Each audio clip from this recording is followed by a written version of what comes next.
આજની ધર્મકથા. પ્રણામ.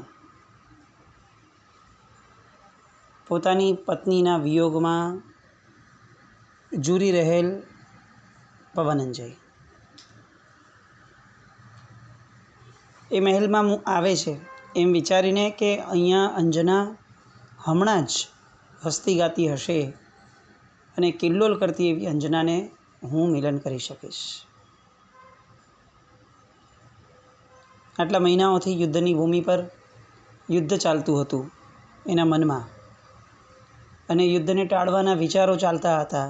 અને આ સમગ્ર ઘટના દરમિયાન અંજના નામનું વ્યક્તિત્વ એનાથી સાવ વળગું થઈ ગયું હતું. યુદ્ધની બધી ઘટનાઓ પૂર્ણ થઈ, સુખદ અંત આવ્યો, અને હવે જ્યારે પાછો આવ્યો છે એ નગરમાં, ત્યારે એની નજરો અને એનું હૃદય ફક્ત અંજનાને શોધી રહ્યું છે. અને શોધવાની લાઈમાં ને લાઈમાં એના મહેલ સુધી પહોંચ્યા. અસ્તવ્યસ્ત થયેલા ઓરડાઓ જોયા. છેક 7મી માળમાં એક ઓરડાની અંદરમાંથી અવાજ આવે છે, ને એ અવાજ તરફ પવનંજય આગળ વધે છે. બારણું ખુલે છે અને એક વૃદ્ધ સ્ત્રી એ પવનંજયને પૂછે છે કે તમે કોણ છો? અને પવનંજય સામેથી જવાબ આપીને પૂછે છે કે અંજના ક્યાં છે? પેલી સ્ત્રીએ પવનંજય સામે જોતા રહ્યું, અને જોતાં જોતાં એના મુખમાંથી નીકળ્યું કે તમે અત્યારે છેક હવે અંજનાને શોધવા આવ્યા છો? અને એટલું જ બોલી અને પોતે રડવા લાગી. એના રુદનની અંદર પણ ક્રોધ હતો, કારણ કે એને અંજનાની પરિસ્થિતિ એણે પોતાની સગી આંખેથી જોઈ હતી. એ વેદનાને એણે પોતે અનુભવી હતી, અને વડીલ તરીકે હોવા છતાં પણ પોતે કંઈ જ નથી કરી શકતી. એ લાચારીને પણ પોતે એ સહન કરી ચૂકી હતી. અને આખી ઘટનાના મૂળમાં જે વ્યક્તિ હતો પવનંજય, કે જે પોતાની મરજી પ્રમાણે આવ્યો અને મરજી પ્રમાણે વહી ગયો, અને પાછળથી અંજના માટે ફક્ત ને ફક્ત દુઃખ મૂકતો ગયો, એવા પવનંજય માટે એના હૃદયની અંદરમાં ભારોભાર પીડા, આવેશ અને ક્રોધ હતા. પણ અંજનાને લગતા કંઈક શબ્દો આવ્યા, અને તરત જ પવનંજયની નજીક ગયો અને અકળાઈ અને જોરથી એને એમ કહે છે કે તું જવાબ કેમ નથી આપતી?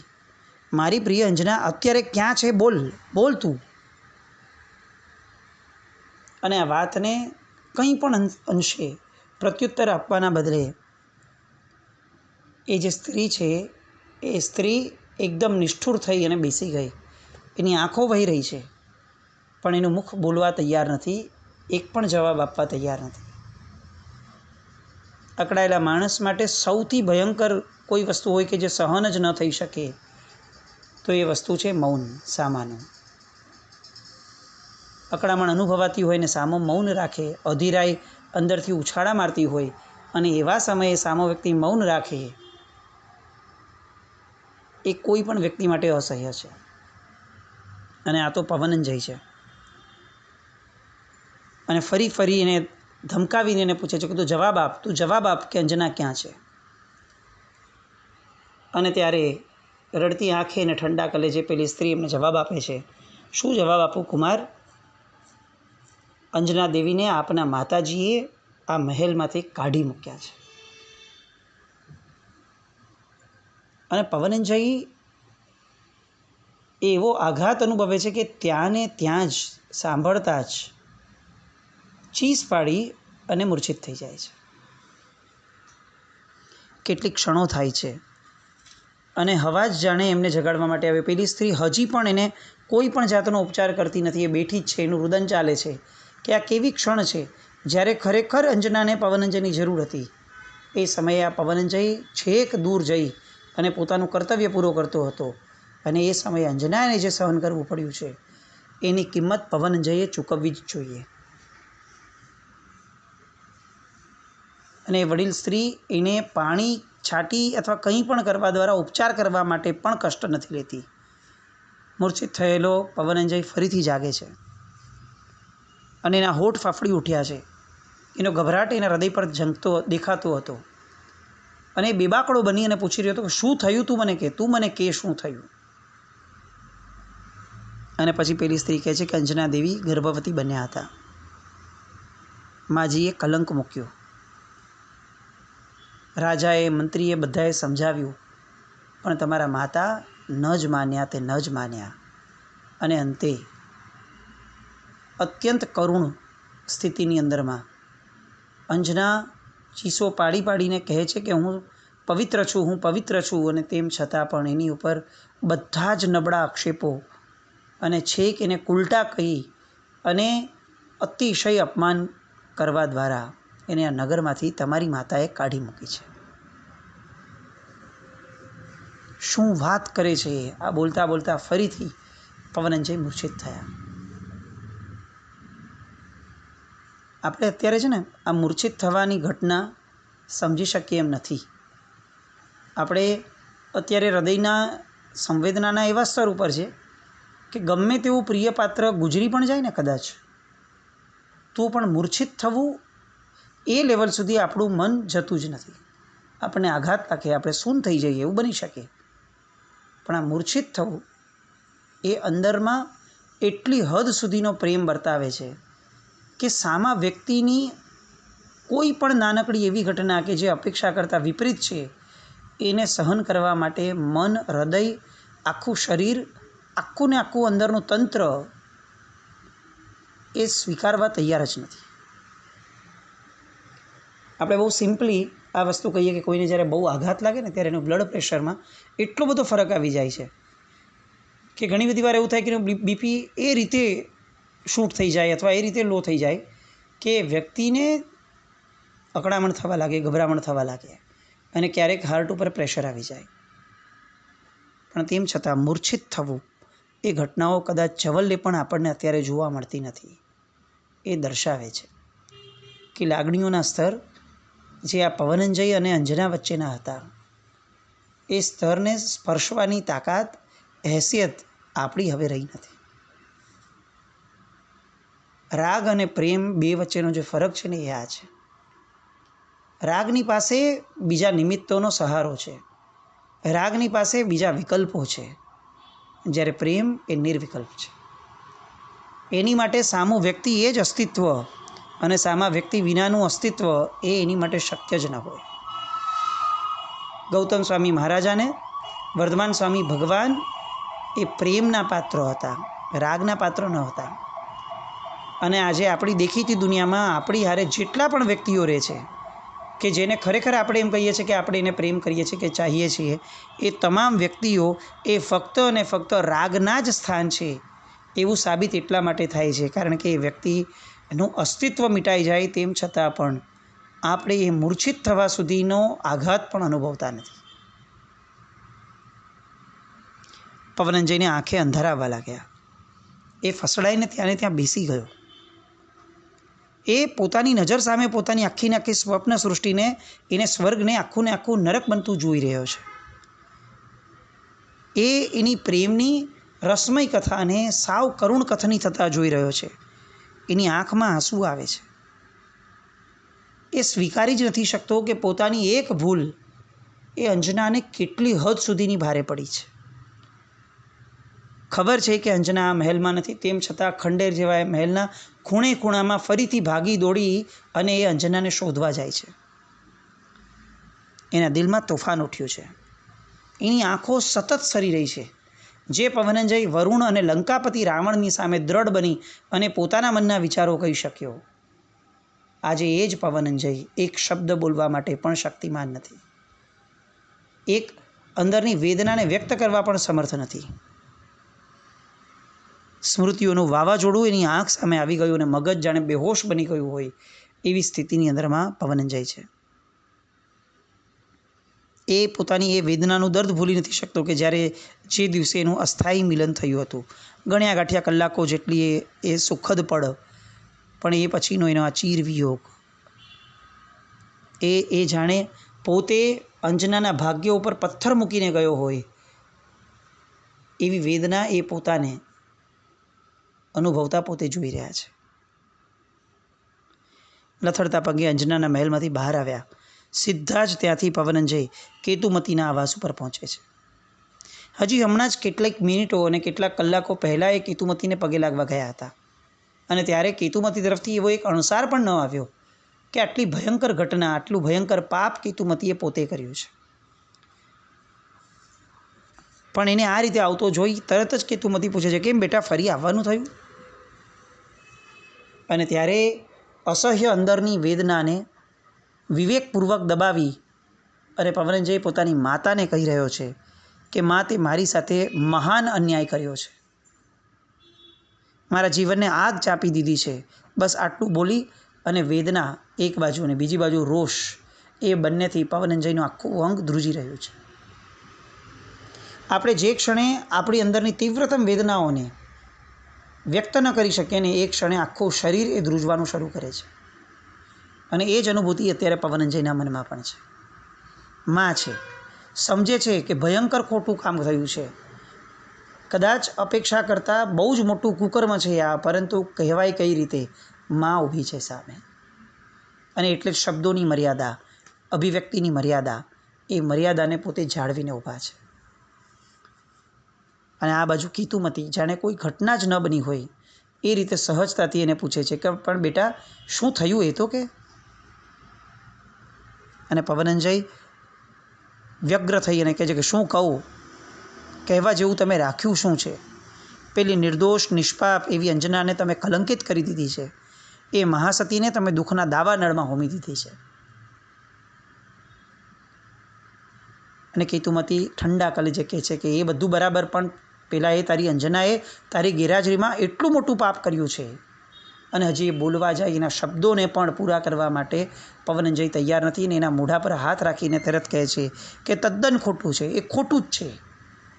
તમે પ્લીઝ એક પણ શબ્દ, મહેરબાની કરીને એક પણ શબ્દ એવી રીતે નહીં બોલો કે જેના કારણે અંજનાની સાથે જે ગેરવર્તાવ થયો છે એને તમે વ્યાજબી ઠેરવી શકો. એ મારાથી જ ગર્ભવતી બની હતી. શું એણે કોઈ ખુલાસો નહોતો કર્યો? શું એણે મારી મુદ્રિકા નહોતી બતાવી? અને કેતુમતી કહે છે કે એને મુદ્રિકા તો બતાવી હતી, પણ એ મુદ્રિકા પર અમને વિશ્વાસ કેવી રીતે બેસે?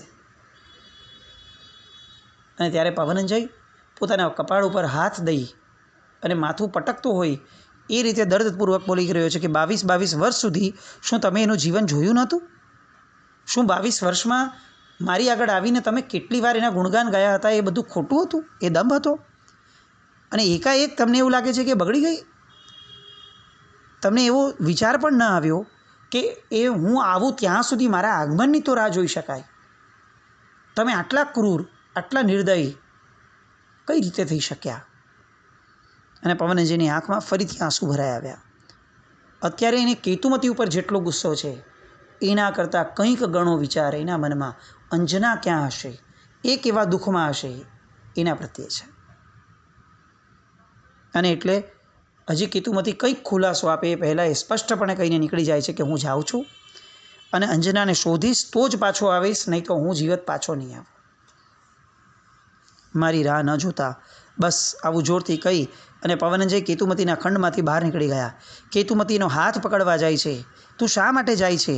આપણે અહીંયાથી ચારે દિશાઓમાં સુભટોને મોકલશું, તપાસ કરશું, એમ કહી અને મનાવવા અને સમજાવવા માટે જાય છે. પણ પવનંજય અફરપણે કહે છે કે મારા પાપનું પ્રાયશ્ચિત મારે જ કરવું પડશે. આ મારી ભૂલ હતી કે હું તમને ભૂલ કરતાં અટકાવી ન શક્યો. એ સમયે હું હાજર ન રહ્યો. 22 વર્ષ સુધી તો મેં દુઃખી કરી, પણ એક રાત એવી આપી કે જેના કારણે પાછળથી અસહ્ય વેદના માટે 22 વર્ષ તો અહીંયા આખું નગર એની સાચવણી માટે હતું. અત્યારે તો એ ક્યાં કયા જંગલમાં રખડતી હશે એ પણ પ્રશ્ન છે. અને પવનંજય બહાર નીકળી ગયો.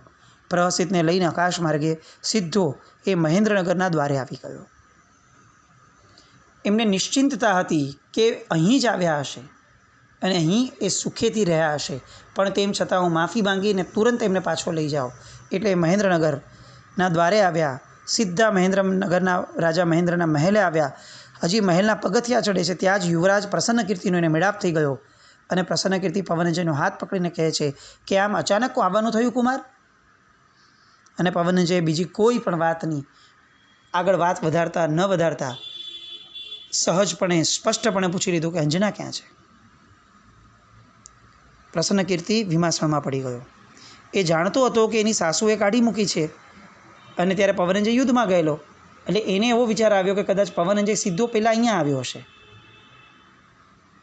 એટલે એણે પવનંજયના ચહેરા ઉપર જે જોયું એ પછી એને કહ્યું કે અંજના અહીં આવી હતી, તો અત્યારે ક્યાં છે? એટલે તરત જ એણે વાળી વાત કે આપ મહેલમાં તો પધારો, પછી આપણે સુખેથી વાત કરીએ. અને પવનંજય જોરથી હાથ છોડાવી અને સીધા એના બે બાહુઓને પકડીને કહે છે કે પહેલાં મને જવાબ આપો કે અંજના ક્યાં છે? પવનંજયનો અવાજ ઊંચો થયો, એની આંખમાં રોષનો અગ્નિ ભભૂકી ઉઠ્યો અને આ અવાજ એટલો જોરથી થયો કે આ અવાજ સાંભળીને રાજા મહેન્દ્ર અને મહામાત્ય બંને ત્યાં આવી ગયા. રાજા મહેન્દ્ર વિવેક કરે છે કે કુમાર અંદર પધારો, અને પવનંજય સ્પષ્ટપણે કહે છે કે હું મહેલમાં બેસવા નથી આવ્યો, હું અંજનાને શોધવા આવ્યો છું, મને કહો કે અંજના ક્યાં છે? અને ત્યારે રાજા મહેન્દ્ર કોઈ પણ વાતથી અજાણ અને સ્પષ્ટપણે કહી દે છે કે એનું શું કામ નામ લો છો? એણે તો મારા કુલને કલંકિત કર્યું છે. પવનંજય પોતાના કાન બંધ કરી દે છે અને જોરથી ચિલ્લાવે છે કે બસ, એણે કોઈને કલંકિત નથી કર્યા, કલંકિત તો તમે બધા થયા છો એક મહાસતી ઉપર આળ મૂકીને. અને આ સાંભળી પ્રસન્નકીર્તિ, મહેન્દ્ર બધાના હોશ ઉડી ગયા. અને અહીં પવનંજય સ્પષ્ટતા કરે છે કે એ નિર્દોષ છે, એ નિષ્પાપ છે. મારી માતા અજ્ઞાની હતી કે એણે આવી સતી ઉપર સિતમ ગુજાર્યો છે, પણ એણે મને એવું જણાવ્યું, લોકોએ મને એવું જણાવ્યું, અને કદાચ મને એમ ખાતરી હતી કે અહીંયા આવી જ હશે. આવી છે કે નહીં એ જણાવો, અને આવી હોય તો અત્યારે ક્યાં છે, બસ એટલું કહી દો. આ બાજુ પવનંજયની વાત સાંભળીને રાજા મહેન્દ્ર, પ્રસન્નકીર્તિ બધાની આંખમાં અંધારા, દળ આંસુ છલકાય છે. મહામંત્રીએ પણ પોતાની ભીની આંખોને ખેસના છેડાથી લૂછી લીધી અને પવનંજયને ખ્યાલ આવી ગયો કે અહીંયા પણ કંઈક અજુગતું બન્યું છે. શું અહીં આવી જ નથી? અને ત્યારે ભારે શંકા કુશંકામાં અટવાઈ ગયેલા એ મહામંત્રી એમને જવાબ આપે છે, કુમાર શું કહીએ? રાજાના હાથે જ એ સુશીલ પુત્રીને અન્યાય થયો છે. ગરીબ ગાય જેવી નિર્દોષ પુત્રી અહીંયા આવી હતી, પણ કુળની કીર્તિની પાપી વાસનાથી આ આખા પરિવારે એને અહીંથી ધક્કો મારીને બહાર કાઢી છે. અને એમની થથવાતી જીભ અને બે હાથેથી માથું કૂટતા રાજા મહેન્દ્રને જોઈ અને પવનંજય કાપો તો લોહી ન નીકળે એવી ભયંકર પરિસ્થિતિમાં શું વ્યક્ત કરવું, શું બોલવું, શું કરવું એ કંઈ સમજાય નહીં. એ રીતે ફરીથી આઘાતમાં રહી ગયા. અને આ બાજુ હવે રાજા મહેન્દ્ર પોતાનો મોં ખોલે છે. ન જાણે ક્યાં ગઈ હશે, એનું શું થયું હશે, એકલી અટુલી ભયંકર જંગલમાં આવી દારૂણ અટવીઓમાં ક્યાં જઈને ચડી હશે. મહામંત્રીએ કહ્યું હતું કે એ નિર્દોષ છે, એને કાઢી ન મૂકો, પણ હું ઘમંડી બની ગયો. મેં મહામંત્રીની વાત પણ ન સાંભળી, એની દુઃખી પરિસ્થિતિનો વિચાર પણ ન કર્યો. આવું કહીને રાજા મહેન્દ્ર ધ્રુસકે રડવા લાગ્યા. પણ હવે મંત્રીએ તરત કહ્યું કે મહામંત્રી રાજન, આપણે આ બધી જ વાતોને પછીથી કરીએ, સુભટોને મોકલીને પહેલાં એમની ભાળ મેળવીએ. કુમાર, આપ અહીં રોકાઈ જાઓ, અલ્પકાળમાં જ સુભટો શુભ સમાચાર લઈને આવશે. પણ ત્યારે પવનંજય એક ક્ષણ પણ રોકવા તૈયાર નથી. મહામંત્રી, જ્યાં સુધી અંજના નહીં મળે ત્યાં સુધી હવે મહેલ કેવો, આરામ કેવો અને શાંતિ કેવી, બસ આવું બોલતા પ્રહસિતનો હાથ પકડી તરત ત્યાંના મહેલના પગથિયા ઉતરી ગયા. પ્રસન્નકીર્તિ પણ પાછળ જઈને વિનંતી કરે છે, પણ કંઈ જ નહીં. તમે કોઈ મારા માર્ગમાં ના આવો, મને જવા દો. મારા ચિત્તને શાંતિ નથી, મારો આત્મા કકડી ઉઠ્યો છે. જ્યાં સુધી હું અંજનાને સુખરૂપ નહીં જોઉં ત્યાં સુધી હું ઠરીઠામ બેસી શકું એમ નથી. શું પરિસ્થિતિ છે! 22 વર્ષથી જે અંજનાને એમણે પડતી મૂકી દીધી હતી ફક્ત એક વાક્ય ઉપર, આજે જાણે એનું ફળ ભોગવવાનું આવ્યું હોય એવી ભયંકર વેદના એ પવનંજયને અનુભવાય છે. ગુજરાતીમાં બહુ સામાન્યપણે કહેવાય છે, અહીંનું અહીંયા જ છે. આપણે આ ભાવમાં જે કર્યું એને ભોગવવું જ પડશે.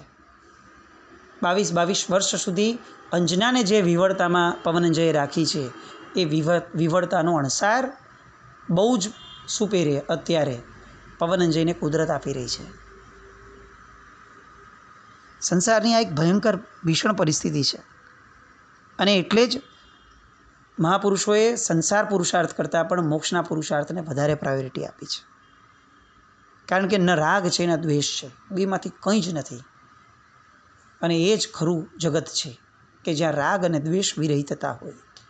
અને એટલે જ પરમાત્માનો માર્ગ એ શ્રેષ્ઠતમ માર્ગ કીધો, કારણ કે રાગ અને દ્વેષ નામના શત્રુને ઓળખવામાં એક પણ બીજા ધર્મ અથવા મત એ જેટલા સક્ષમ નથી થયા એટલા સક્ષમ સર્વજ્ઞ ભગવંતો દ્વારા પ્રેરિત એવું આ પરમાત્માનું શાસન છે. આક્રંદની સીમા બધી જ બહાર નીકળતી ગઈ, રાજ્યના સીમાડામાંથી પણ બહાર આવી ગયા. અને પ્રહસિત એને પૂછે છે કે મિત્ર, હવે આ અજાણ્યા વિરાન અને વિકટ માર્ગમાં તું ક્યાં જઈશ? કેટલું સહન કરવું પડશે? ચાલ આપણે ફરી પાછા નગરમાં જઈએ અને ત્યાંથી સુભટોને મોકલી અને અંજનાને ગોતાવશું. પ્રહસિત ઘણું સમજાવવા પ્રયત્ન કરે છે, પણ દુર્ભાગ્યની આ રમત ઉપર પવનંજયના હૃદયમાં ક્રોધ ભરાય છે. મારી માતા એ તો કદાચ એની સગી માતા ન હતી, પણ આ લોકો તો એના સગા માતા પિતા હતા, એના ભાઈ હતા. એ લોકોએ પણ આવું આડ ચડાવ્યું, દયા પણ ન આવી. અને એ સામે ચડીને પ્રહસિતને કહે છે કે પ્રહસિત, આ વેદના મારી છે, મારી જ ઊભી કરેલી છે. એ વેદનામાં હું જુરું એ યોગ્ય છે, તું જુરે એ યોગ્ય નથી. તું નગરમાં પાછો વયો જા. પ્રહસિત આ સાંભળી અને ચોંકી ઉઠે છે. એની અપેક્ષા ન હતી કે આવું કંઈક સાંભળવા મળશે.